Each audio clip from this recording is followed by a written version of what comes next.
Yang pertama kepada Yang Mulia Bante Adi Kusalo, selamat malam juga kepada Bapak Ibu dan tentunya kepada Saudara Anton, host kita pada malam kali ini. Terimalah salam damai dari saya, Soti Hotu, Namo Buddhaya. Namo Buddhaya, bro. Ya, thank you. Pada malam kali ini kita bisa kembali berdiskusi, ngobrol-ngobrol santai, tapi tetap ada pembelajarannya ya. Jadi nggak cuma sekedar nongkrong di Zoom.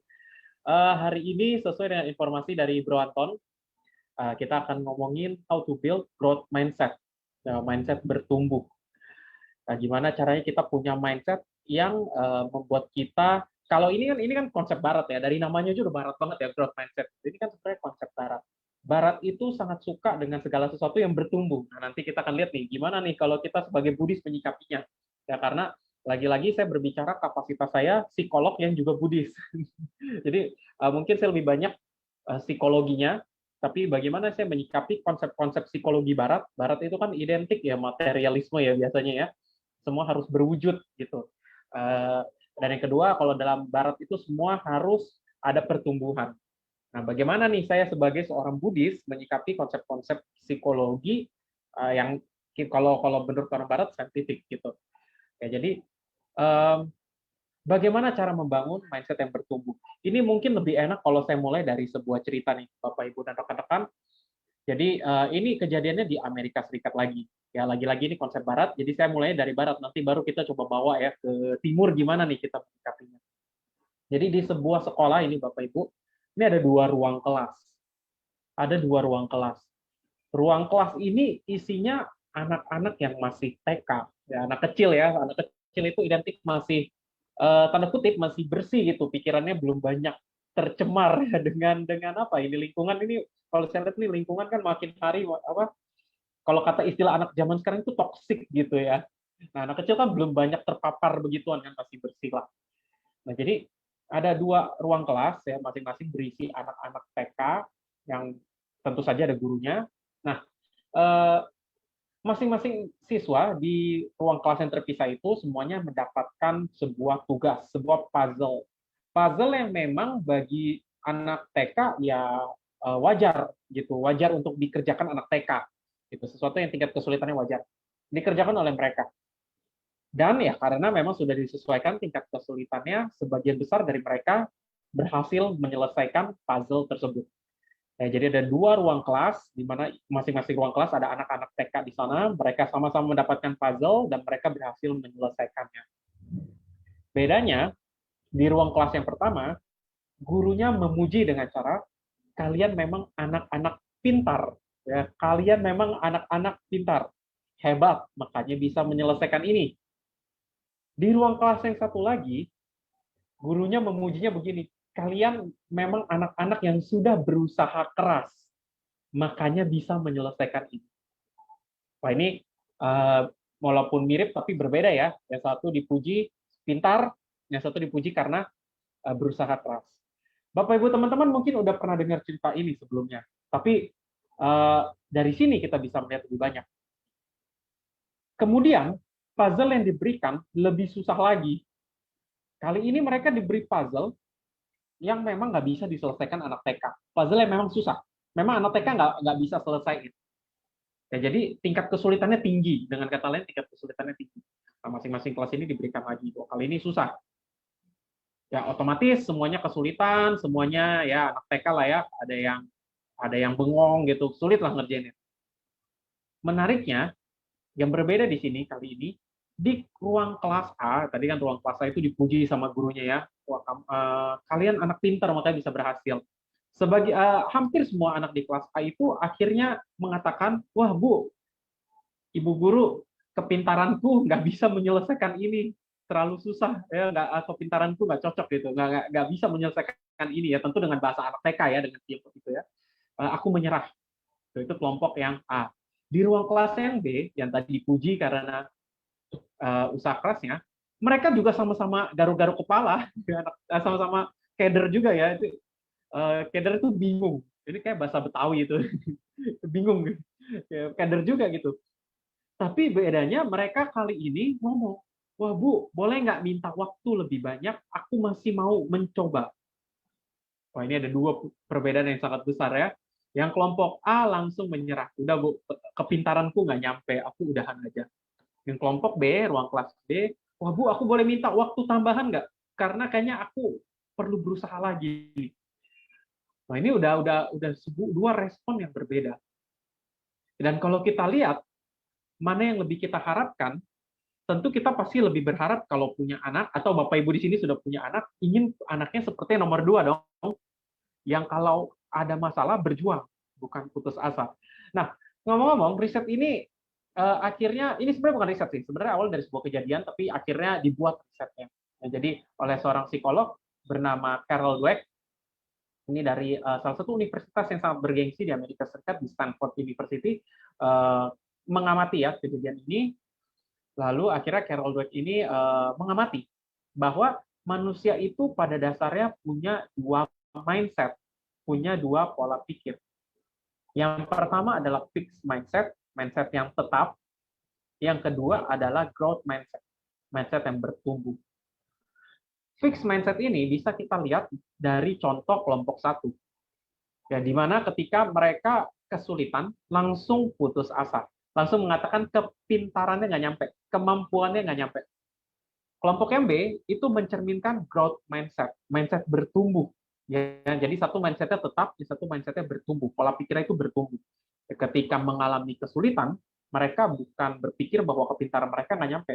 Yang mereka pikirkan adalah usahanya aja nih yang belum nyampe.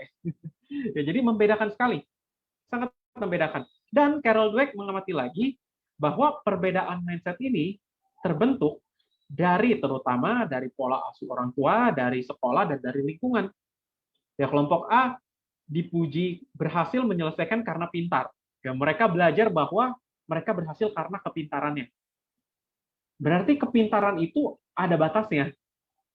Ketika menghadapi sesuatu yang di luar batas kepintarannya, menyerah. Itu yang terjadi pada kelompok A. Ya, karena kemampuan mereka itu bukan diatribusikan atau bukan diarahkan karena usahanya, tapi karena kepintarannya oleh sesuatu yang sudah tetap.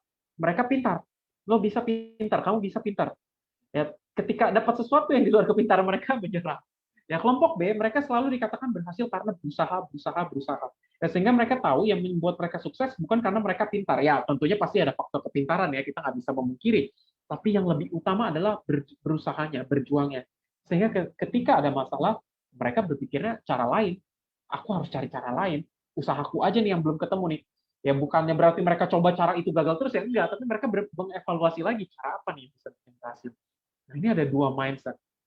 Dan mindset ini, Bapak Ibu rekan-rekan, lagi banyak diperbincangkan. Ya, saya angkat topik ini jadi sedikit melatar belakangi ya. Jadi saat itu Bro Anton WA saya, nanya nih topiknya apa nih? Ini 2 minggu lalu kayaknya. Saya habis nonton video di YouTube itu Gita Wirjawan, mantan Menteri Ekonomi ya kalau nggak salah ya, saya lupa ya. Pokoknya di sekitar ekonomi atau perdagangan ya. Gita Wirjawan, saya nonton di YouTube lagi ngobrol dengan kalau nggak salah, oh iya, dengan itu pendirinya apa sih yang les online itu, pendirinya Ruang Guru, dengan pendirinya Ruang Guru ngobrol. Nah, pendiri Ruang Guru ngomong dengan Gita Wirjawan. Nah, ini kita orang Indonesia kenapa selalu ketinggalan? Ya, kenapa nih kita orang Indonesia selalu ketinggalan? Apa karena growth mindset ya? Di Barat di sana udah ditekankan banget pendidikan growth mindset, growth mindset. Kita bukan masalah pintar atau bodoh, tapi kita mau berusaha atau enggak. Gitu. Nah, sedangkan di Indonesia masih kan ngomonginnya anak pintar, anak nggak pintar masuk kampus yang bagus, ya nggak pintar masuk kampusnya. Jadi udah senjang kan dari awal itu udah senjang. Yang masuk kampus-kampus unggulan itu udah berpikir wah kita anak pilihan nih. Yang kampus-kampus bawah udah putus asa duluan, wah kita bukan anak pilihan, wah. Padahal kan nggak seperti itu ya. Nah itu akhirnya growth mindset ini ternyata banyak diperbincangkan dan pas Bro Anton lagi WA, saya pikir wah boleh nih kita Budis ngomong-ngomongin ginian ya. Tetap dalam koridor dhamma nantinya gitu ya. Tapi boleh juga apa yang lagi asik gitu, lagi terkenal gitu, lagi banyak dibicarakan di luar, kenapa kita nggak juga sambil melihat gitu. Nah ini, ya kenapa saya angkat, karena pertama lagi banyak dibicarakan. Ya sesuatu konsep yang penting banget, yang mau ditekankan. Mungkin masa depan pendidikan akan mengarah ke sini. Kedua, ini saya angkat lagi karena itu dalam kondisi ya masih COVID ya, sudah genap 1 tahun. Sudah genap 1 tahun, dengan tetap banyak cerita saya dengar ya, banyak kesulitan, entah teman saya ada yang sakit, ada yang sempat positif COVID, ini ya positif COVID, dinyatakan negatif, beberapa bulan kemudian demam lagi, tapi nggak positif COVID.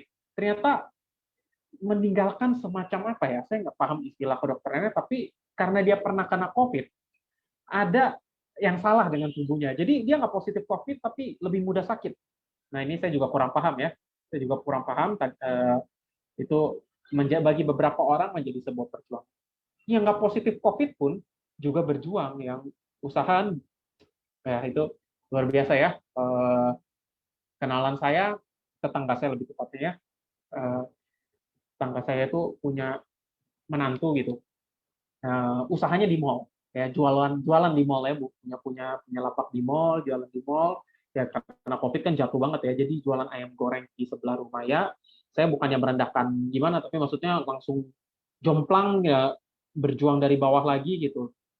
Itu juga perjuangan ya. Yang kerja kantoran ya mungkin kerja kantoran selama perusahaannya nggak kenapa-napa gitu ya nggak masalah. Tapi yang saya alami ya, saya sebagai kantoran ya di universitas, kantoran juga saya ngurusin kampus, itu saya alami karena banyak staf yang terpaksa harus nggak bisa full ya masuk kerja, ya nggak bisa full ya, banyak rangkap-rangkapnya. Nah ini kan juga sebuah perjuangan lagi kan, sebuah perjuangan kita di mana rela nggak gitu dibayarnya sama, kerjanya double, karena ya penyesuaian itu banyak lah, banyak penyesuaian gitu. Nah, saya pikir ini topik boleh dibahas juga. Tuh. Tapi kaitannya dengan dhamma di mana? Karena ini kan topiknya tetap judulnya diskusi dhamma ya. Jangan sampai ini ngomongin barat-barat nggak ada dhamma-dhammanya. Nah saya sempat berpikir juga, ini banyak teman-teman Buddhis saya, ya saya katakan mereka memang satu sisi bukan Buddhis yang seperti Bapak Ibu rekan-rekan rajin ikut diskusi dhamma, rajin ikut kebaktian sih, mereka ya tipe umat kapal selam, umat yang timbul tenggelam. Ya kayak pikiran timbul tenggelam. Umat timbul tenggelam, timbulnya pas Waisak, habis itu tenggelam. Jadi teman-teman saya timbul tenggelam ini ya timbulnya pas Waisak. Ya, kalau pas menjelang Waisak nanya saya, kapan jadwal Waisak Wihara Dharma Suka ya di Jakarta? Begitu Waisak kelar, tenggelam. Nanti menjelang Waisak timbul lagi. Ya, teman-teman saya timbul tenggelam ini banyak yang suka menggunakan. Nah, ini sebuah salah kaprah sebenarnya. Menggunakan konsep karma untuk membentuk fixed mindset. Fix bahwa mereka itu hidupnya mentok. Yang kalau kita kenal fatalisme karma, mungkin pernah dengar ya. Jadi banyak rekan-rekan saya umat timbul tenggelam ya, yang mereka selalu berpikir bahwa kalau ada masalah dalam hidup mereka, pasrah aja udahlah. Kenapa? Udah karmanya. Aduh, jangan gitu dong. Saya bilang, wah jangan gitu dong. Masa ya karena teman pakai gue lo ya. Masa lo ada masalah lo pasrah aja pakai alasannya karma, lagi nggak gitu juga kali. Ya ada masalah gitu. Usahanya tutup gitu. Ya udah karmanya lah gitu. Udahlah pasrah lah gitu. Ya ya bukannya mengatakan itu bukan karma, ya pasti segala sesuatu itu buah, ada sebabnya ya, ini karma yang berbuah gitu. Tapi bukan berarti karena kita di kehidupan lampau sudah pernah, kita kan nggak tahu di kehidupan lampau nih melakukan apa kan, bukan karena di kehidupan lampau pernah melakukan karma buruk lalu karma buruknya berbuah di saat ini lantas kita putus asa. Ya jadi ketika karma buruk kita berbuah, misalnya usaha kena dampak parah gitu, ya bukan berarti langsung nyalahin karma. Ini udah karma gue, udah gue putus asa lah gitu, udah nasib gitu. Ya kan nggak gitu. Punya pasangannya ya kurang kurang ya kita katakan juga kurang setia gitu. Ya udah karma lah, udah kuatin aja lah gitu. Padahal kan nggak gitu. Ya nggak gitu juga gitu. Tapi banyak yang menggunakan alasan karma untuk akhirnya tidak berbuat apa-apa. Ketika usahanya mengalami masalah, ya disalahkan karma. Ketika hubungannya di dalam keluarga nggak baik, yang disalahkan karma. Ketika dalam pekerjaan nggak baik, yang disalahkan karma. Ya memang benar bahwa apa yang mengondisikan kita pada hari ini berasal atau berbuah atau merupakan buah dari karma kita di kehidupan lampau. Tapi cara kerja karma nggak gitu juga kali. Bukan berarti karma berbuah kita pasrah. Ya karena kalau kita mau mikir pasrah kayak gitu, saya nggak kebayang kalau seperti bagaimana kalau Siddhartha Gautama sebelum menjadi pertapa ya seorang pangeran. Pangeran Siddhartha Gautama melihat tua sakit dan mati lalu langsung berpikir, udah karmanya gitu. Terus putus asa, terus nggak mau mencari obat tua sakit dan mati. Oh nggak bakal ada Buddha Dharma. Ya kalau berpikirnya pasrah, pasrah, pasrah. Nah, jadi banyak orang menggunakan konsep karma yang keliru, fatalisme karma.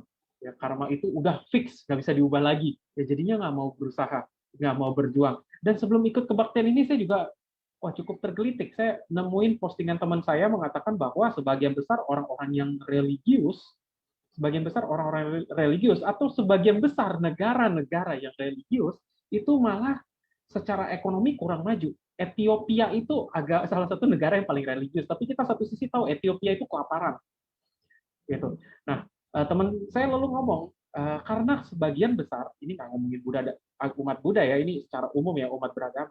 Karena sebagian besar menggantungkan hidup mereka pada suatu hal eksternal yang nggak bisa mereka kontrol, sehingga akhirnya mereka pasrah aja, nggak mau berusaha, nggak mau berjuang. Gitu. Jadinya fixed mindset. Fixed mindset itu adalah ketika kita mengalami sesuatu yang di luar kemampuan kita, kita putus asa. Kita berpikir, kemampuanku udah sampai di sini aja. Kecerdasanku udah sampai di sini aja. Mungkin sudah takdirnya. Ya, jadi walaupun ya punya suami yang suka mukul, ya yang kurang bertanggung jawab, yang kurang setia, malah pasrah aja. Bukannya berusaha mencari cara untuk mencari solusi. Nah, ini menarik. Ini menarik sekali. Padahal nih, Bapak Ibu dan rekan-rekan, Bodhisatta Siddhartha Gautama menunjukkan konsep growth mindset loh sebenarnya. Kalau kalau kita amati, ya walaupun zaman India kuno belum ada growth mindset, ya belum ada konsep itu, tapi pertapa Siddhartha Gautama itu sudah menunjukkan sikap growth mindset. Dari mana saya bisa mengatakan growth mindset? Ketika saya lihat di Majjhima Nikaya, saya sempat melihat kisahnya di Majjhima Nikaya, di mana ketika pertapa Gautama yang berguru pada Alara Kalama dan Udaka Ramaputa. Ya, di sana dikatakan bahwa Siddhartha Gautama itu sudah mencapai tingkat yang sama, tingkat spiritual yang sama dengan Alara Kalama dan Udaka Ramaputa. Bisa dibaca dengan detail ya di Majjhima Nikaya. Kisah di mana pertama pertapa Siddhartha belajar kepada Alara Kalama di satu titik sampai Siddhartha Gautama mencapai level pencapaian spiritual yang sama dengan Alara Kalama, lalu Alara Kalama mengatakan bahwa kenapa nggak join aja sama saya gitu, kita sama-sama jadi grandmasternya, sama-sama jadi guru besarnya, kita ajarin murid-murid kita untuk mencapai pencapaian itu juga. Dan tapi waktu itu Pertapa Siddhartha nggak mau, ya merasa bahwa bukan ini yang kucari, ya bukan ini yang kucari. Padahal pencapaian itu udah tinggi kan sebenarnya, pada saat itu udah cukup tinggi, tapi bukan itu yang kucari. Pindah lagi ke Udaka Ramaputa. Ya dengan pertapa Udaka Ramaputa sama. Ya udah mencapai level di mana mencapai sama nih tingkat pencapaian spiritualnya dengan Rama. Ya sehingga Ramaputa ini mengatakan yuk gabung aja yuk, ngajar juga yuk, kita berdua sama-sama jadi guru besarnya gitu. Tapi lagi-lagi Pertapa Siddhartha berpikir bukan ini kebahagiaan yang kucari, bukan ini pencapaian spiritual yang kucari. Ya jadi akhirnya pergi lagi dan berlatih lagi. Kalau kita cepat lagi kisahnya, berlatih Pertapa Siddhartha sempat berjuang kan, ya sampai ada lagunya 6 tahun sengsara, lagu Buddhisnya 6 tahun sengsara. Ya berjuang, berusaha untuk menemukan obat tua sakit dan mati, sampai makannya sedikit sekali, sampai akhirnya drop, ya jatuh, ya ditemukan oleh kalau nggak salah oleh seseorang bernama Sujata, ya akhirnya diberi makan untuk pulih kembali. Tetap Pertapa Siddhartha nggak menyerah, ya dilemparkanlah patah ke sungai. Wah, tekadnya ya, tekad yang mungkin Bodhisatta yang bisa ngomong kayak gitu kali ya. Kalau patah ini mengalir mengikuti arus sungai, aku akan menghentikan ini. Tapi kalau bisa melawan arus sungai, aku akan lanjut. Wah, tekadnya kuat sekali. Ya singkat cerita, akhirnya Pertapa Siddhartha berlatih hingga mencapai nibbana. Nah, kalau kita lihat yang beliau contohkan ini sebenarnya adalah sebuah growth mindset. Bahwa beliau berpikir di mana kalau kita belum berhasil mencapai pencapaian tertentu, ini bukan mentok, bukan putus asa, bukan pasrah, tapi kita coba cari cara yang lain. Ketika Bodhisatta Siddhartha Gautama sudah memutuskan ingin mencari obat tua sakit dan mati, ketika sudah mencapai tahap tertentu, padahal sudah cukup tinggi, tapi ini masih belum menjawab, nggak berpuas hati. Wah ini nanti ngomongin berpuas hati lagi juga menarik nih ya. Apakah berarti Bodhisatta nggak puas ya? Nah ini menarik ya. Ini sebuah konsep juga sebenarnya. Yang nggak langsung, bukan nggak langsung berpuas hati sih, tapi nggak langsung berhenti, mencari lagi ya, sampai ke tujuannya. Nah, Lalu, apakah artinya kita diajarin nggak boleh berpuas hati? Nah, ini yang pertanyaannya gitu kan. Kalau gitu, apakah ini kita diajarin mesti selalu ingin mengambil sesuatu, mengambil sesuatu, mengambil sesuatu nih? Karena kan diajarin growth mindset, harus bertumbuh, bertumbuh, bertumbuh. Nah, ini juga sering saya diskusikan dengan teman-teman saya bahwa growth mindset atau mindset untuk bertumbuh itu bukan berarti kita nggak berpuas hati. Nah, ini juga ya, bukan berarti kita nggak berpuas hati. Bedakan berpuas hati dengan malas untuk belajar. Nah, ini juga perlu dibedakan nih. Banyak orang malas untuk belajar, malas untuk melatih diri dengan konsep berpuas hati. Ya, aku udah puas begini aja, nggak kerja. Pas hujan, udah cukup lah. Ngapain kerja terlalu rajin, harta nggak dibawa mati, hujan nggak mau kerja.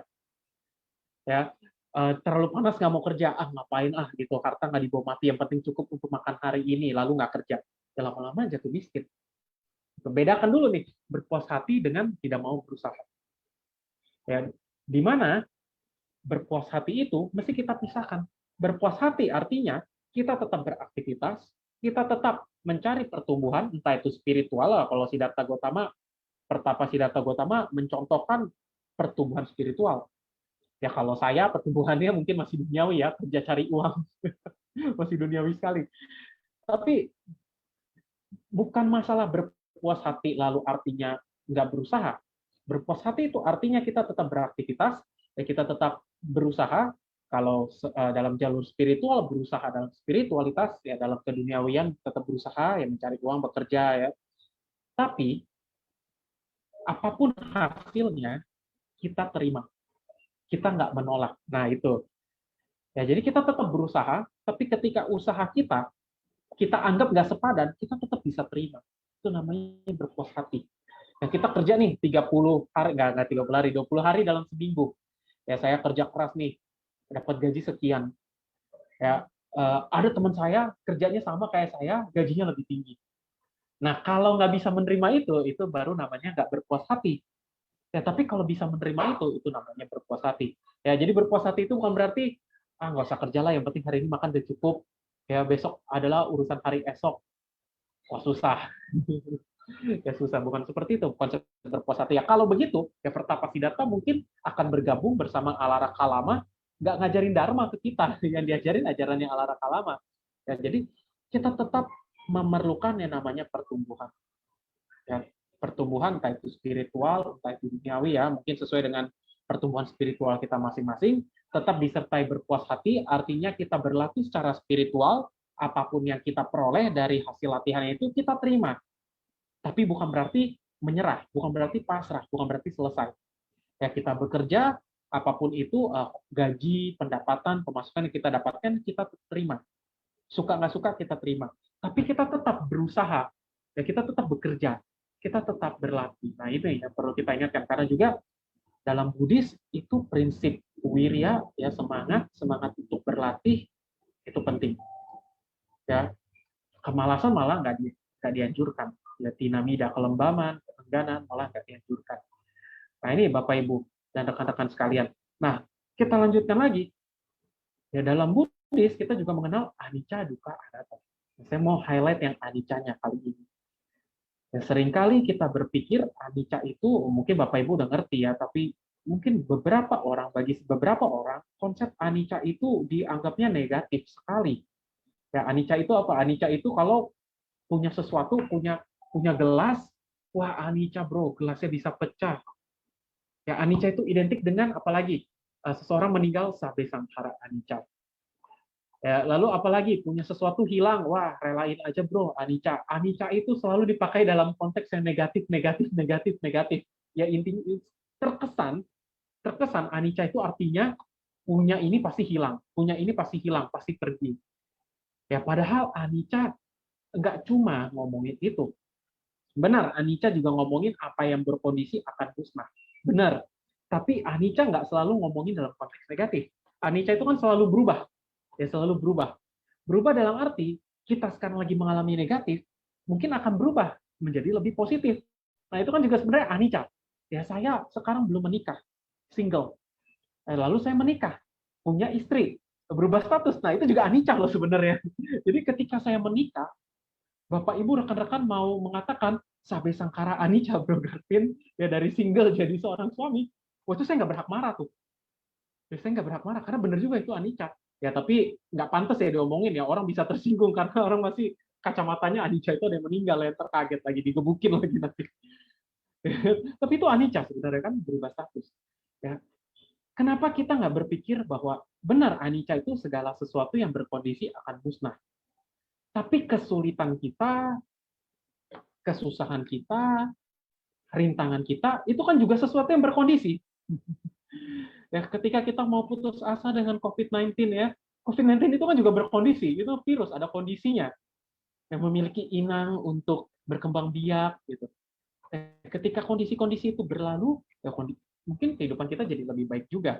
Ya, di sana ada harapan lagi.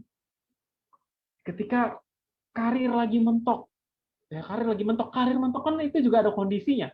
Ya, entah kondisinya apa, atasannya mungkin kurang suportif, ya kondisinya apa lagi, entah mungkin kita yang nggak cocok dengan posisi itu, entah mungkin perusahaan yang lagi ada masalah, ya tapi ketika kondisi-kondisi itu hilang, kita bisa mungkin dapat kesempatan yang lebih baik. Dalam jalur spiritualitas pun sama. Ya Bapak Ibu, rekan-rekan, saya pernah merasa bahwa wah ini saya melatih Buddhis kayak nggak maju-maju. Saya sempat merasa kayak karena saya lebih banyak ngurus wihara, ya ini menjadi sebuah stigma negatif ya, karena ngurus wihara nggak ikut kebaktian. Nah ini dialami nggak sih dengan rekan-rekan di wihara di Samarinda? Karena kebanyakan ngurusnya wihara, ngurus kebaktian gitu. Kebaktian bukannya ikut kebaktian, ngurusin sound system, ya sound systemnya error, beli baterai dulu, orang pada lagi denger ceramah Bante, saya malah nyari baterai. Malah jadi nggak dengerin namanya ya. Saya merasa bahwa wah ini mentok ini kayaknya nih, ya harus gimana ya gitu. Ya, tapi setelah dengan melewati berbagai proses, ya akhirnya saya tahu bahwa saya nggak bisa nyalain kondisi. Saya nggak bisa nyalain kondisi. Memang benar saya pengurus wihara, ketika lagi kebaktian saya harus ngurusi wihara. Tapi itu bukan jadi alasan saya nggak dengar ceramah dhamma. Kenapa? Ada rekamannya. Di wihara saya direkam. Ya, bisa saya dengerin. Atau bisa ganti-gantian sama teman, nggak harus setiap minggu saya. 2 minggu saya, 2 minggu teman gantian masih bisa dengar. Atau dengernya nggak dari belajar damanya, nggak dari dengar ceramah. Ya dari apa? Dari buku. Biasa di wihara juga ada bagi-bagi buku. Nah, banyak alternatif, Bapak Ibu, rekan-rekan sekalian. Ketika kita mengalami stuck dalam satu masalah, jangan selalu berpikir nggak ada solusi, nggak ada solusi, nggak ada solusi. Ya, karena yang disebut dengan nggak ada solusi itu juga berkondisi, yang disebut dengan stuck itu juga berkondisi, kesulitan juga berkondisi. Ketika kondisinya hilang, berlalu, berubah, kondisi juga berubah. Saya juga sempat, Bapak Ibu, ini saya menyelipkan cerita-cerita saya bukan karena apa, tapi lebih mudah ya, menceritakan dari pengalaman saya sendiri. Lebih mudah karena dengan menceritakan pengalaman sendiri, ya saya lebih tahu detail-detailnya apa yang terjadi. Ini juga pernah terjadi mungkin beberapa setahun yang lalu ya. Ketika setahun yang lalu saya juga berpikir, Bapak Ibu, wah saya galau sekali ya kalau kata anak-anak zaman sekarang, quarter life crisis, ya, kata anak-anak zaman sekarang, krisis seperempat seperempat hidup, umur 20-an akhir ya, 25 gitu. Saya mengalami hal yang sama. Apa nih? Apa yang saya alami? Saya berpikir kok teman-teman saya yang lain udah lebih sukses. Wah, ada yang udah jadi pengusaha hebat ya, ada yang udah kalau ketemu bawanya Mercy, sorry BMW. Ya ketemuan di kondangan teman ya, dia nanya, "Vin, pulang naik apa? Ikut gue aja," gitu. Wah, bawanya BMW gitu. Ya saya lihat, teman saya udah pada maju nih. Kok saya nggak maju-maju? Kok saya gitu-gitu aja? Lalu saya mulai sedih gitu ya, ada kesedihan di sana karena membandingkan diri. Nah ini Bapak Ibu rekan-rekan, kita juga perlu belajar berpuas hati. Nah ini baru berpuas hati nih. Berpuas hati itu ketika apa yang kita peroleh dengan usaha kita, mau itu bagus atau biasa aja, mau itu banyak atau sedikit, kita terima. Nah itu baru berpuas hati. Jadi berpuas hati itu bukan berarti pasrah, nggak kerja. Udah gue udah puas kehidupan gini-gini aja, nggak jelas hari ini makan atau enggak, yang penting masih bisa napas, itu namanya berpuas hati. Nggak kayak gitu. Berpuas hati itu tetap kita ada upaya ya, ada aktivitas, tapi dapatnya besar kecil, banyak sedikit kita tetap terima. Nah itu berpuas hati. Nah karena saya bandingin sama teman saya, jadi nggak berpuas hati di sana kan. Jadi saya jadinya menilai gitu, apa yang aku peroleh kok sedikit. Ya padahal kan bukan masalah menerima seberapa banyak. Nah, jadi membandingkan diri. Wah, saya sempat berpikir down juga ya, sempat saya berpikir wah karir saya mentok. Saya berpikir juga bahwa ini sudah fix.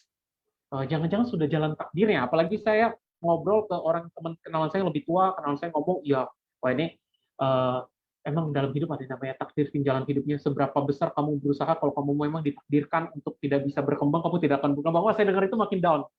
Ya makin berpikir, wah, jangan-jangan emang mungkin takdir begini ya.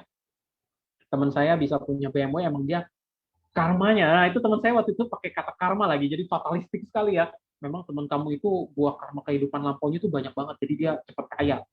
Sedangkan kamu buah karma buruknya mungkin banyak banget, Gavin. Jadi berusaha nggak kaya, kayak nggak sukses-sukses gitu, maksudnya nggak ada peningkatan. Ya padahal kan nggak gitu ya. Padahal kan karma nggak begitu. Ya, karma itu kan sesuatu yang disebut cetana. Ya, Buddha mengatakan itu kan, cetana niat. Dan karma itu bisa terjadi melalui 3 channel. 3 channel, saya bilangnya 3 channel ya, 3 saluran. Channelnya apa nih? Ya channel biar lebih nyambung aja sama anak-anak zaman sekarang. 3 channel itu apa? Ucapan, jasmani, dan pikiran.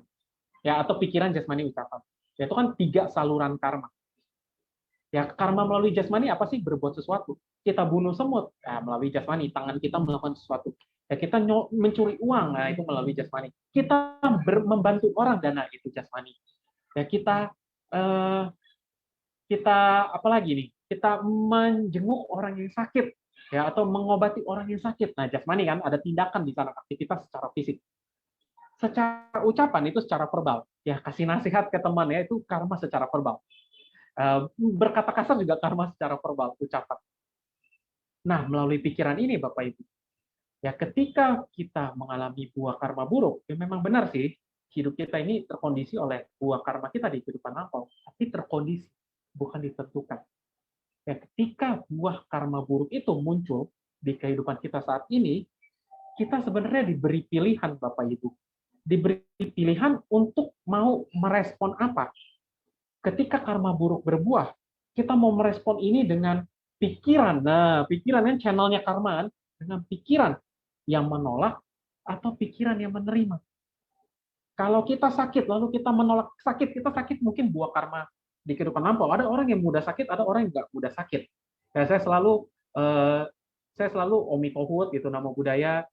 Saya selalu berpikir, wah, aku punya karma baik jasmani, baik saya jarang sakit.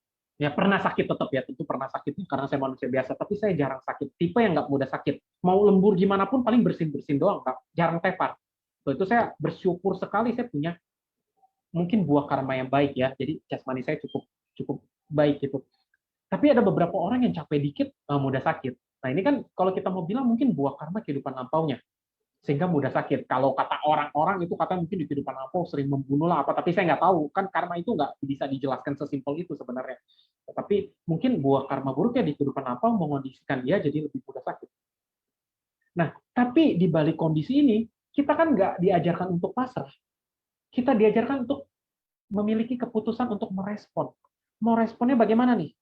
Ini ada buah karma buruk berbuah nih, kita sakit. Kita mau merespon apa? Kalau kita meresponnya menolak, menolak itu artinya kenapa sih aku sakit mulu, aku benci jasmaniku, aku benci fisikku. Yang terjadi apa? Penderitaan. Tapi kalau kita bisa merespon dengan penerimaan, wah inilah jasmani. Memang jasmani nggak jauh, nggak lepas dari yang namanya sakit dan tua ya, dan nantinya juga akan meninggal, lapuk. Emang nggak jauh dari sini. Ya, tapi ini bukan berarti aku harus bersedih hati. Justru karena tahu jasmaniku lemah, jasmaniku akan lapuk pada suatu hari, ya aku harus melatih diri, menjaga diri, mengondisikan diri dengan lebih baik. Dan jadi punya pilihan. Ya, jadi lebih bahagia gitu, jadi lebih mudah menerima. Nah, pilihan ini juga sebenarnya karma melalui pikiran. Ya, kita barusan melakukan sebuah karma melalui pikiran. Ketika ada buah karma buruk terjadi, kita mau meresponnya gimana? Yang lagi sakit.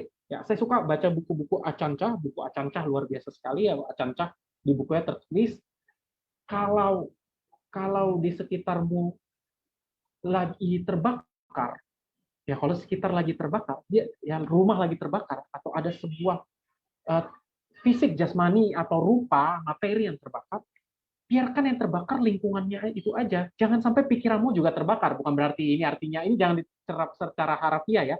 Maksudnya adalah dunia sekitar kita boleh terbakar, itu jasmani. Tapi kita punya respon, mau ikut terbakar atau enggak.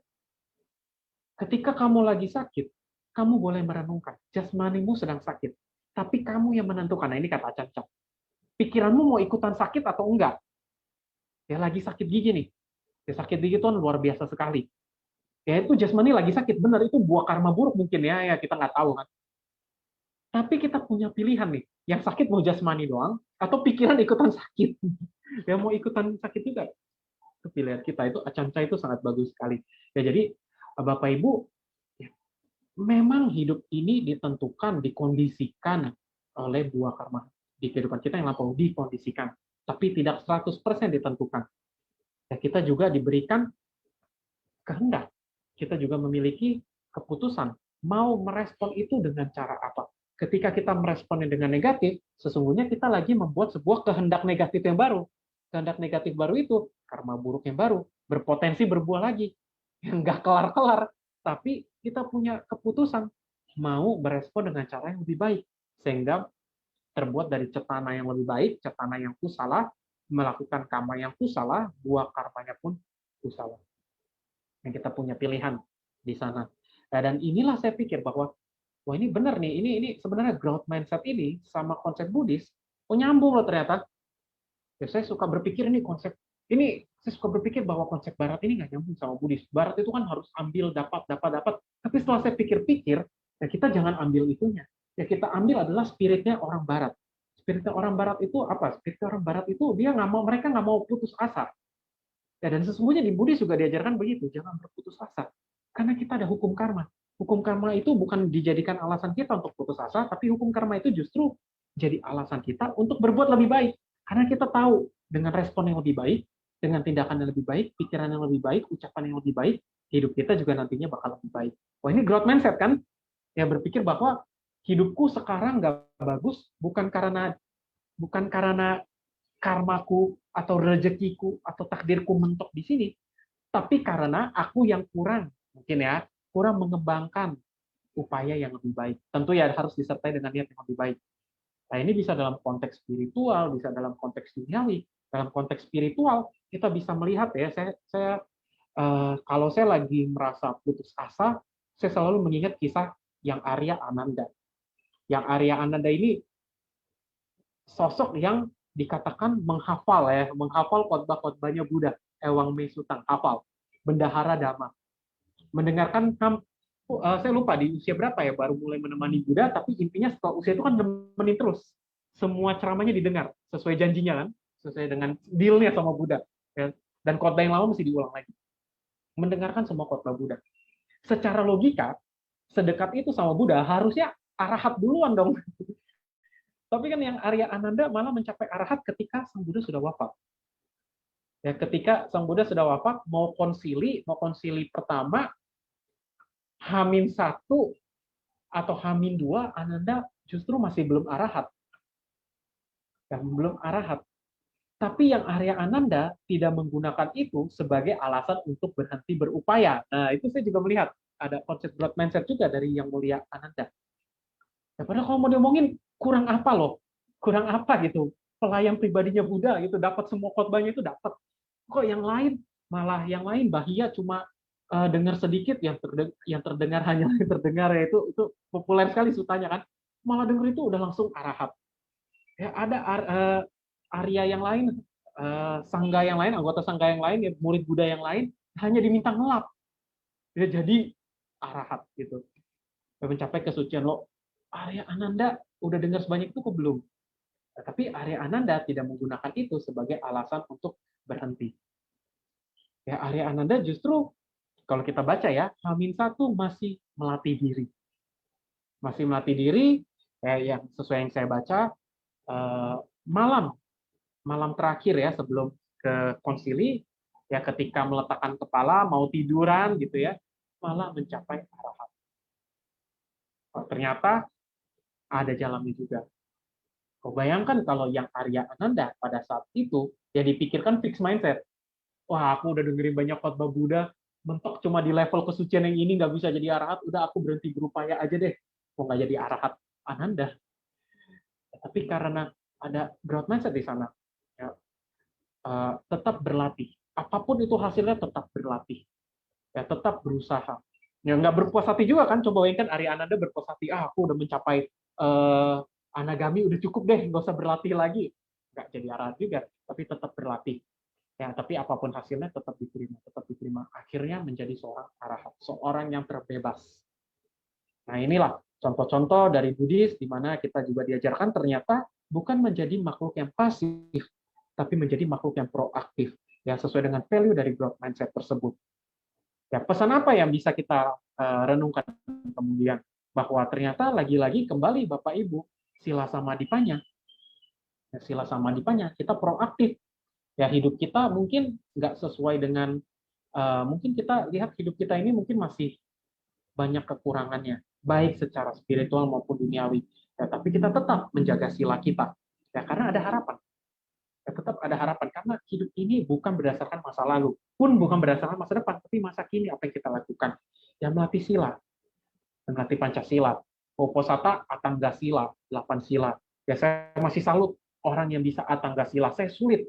Ya mungkin, waduh, saya mengakui memang sulit sekali Atanggasila dikala ya lingkungannya siang. Waduh, saya masih belum bisa full Atanggasila setiap Capgo gitu, setiap bulan purnama gitu. Tapi ya adalah berlatih ya Atanggasila. Tetapi kita melatih sila, melatih samadhi.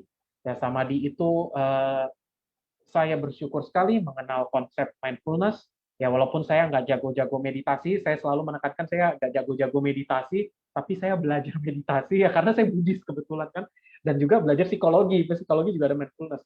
Ya, meditasi itu secara duniawi aja deh, itu membantu banget saya untuk menghilangkan stres. Ya, stres kerja itu, wah, kebantu banget dari samadhi.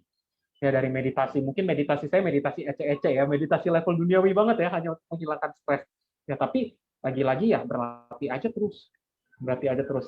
Yang terakhir panya, kebijaksanaan. Nah, lagi-lagi ya Buddha mengajarkan juga kita untuk melatih diri. Kalau kita berpikir bahwa kan harus puas hati, ya nggak usah berlatih lagi ya, nggak maju-maju. Ya, jadi konsep di balik berpuas hati adalah kita tetap berlatih, kita tetap berusaha, kita tetap melakukan hal-hal yang baik, tapi apapun yang kita terima, apapun yang terjadi, kita terima aja. Ya, itu konsepnya. Tetap berlatih, tetap praktik, ya kita tetap senantiasa mengembangkan spiritualitas kita, ya tetap kita yang hidup sebagai perumah tangga, ya kita tetap jangan sampai kita hidup dalam kesulitan, ya kita tetap berusaha, tapi apapun yang terjadi kita terima. Ya, saya sangat melihat bagaimana kisah Bodhisatta Siddhartha Gautama berjuang mencapai kemudahan, wah itu luar biasa sekali.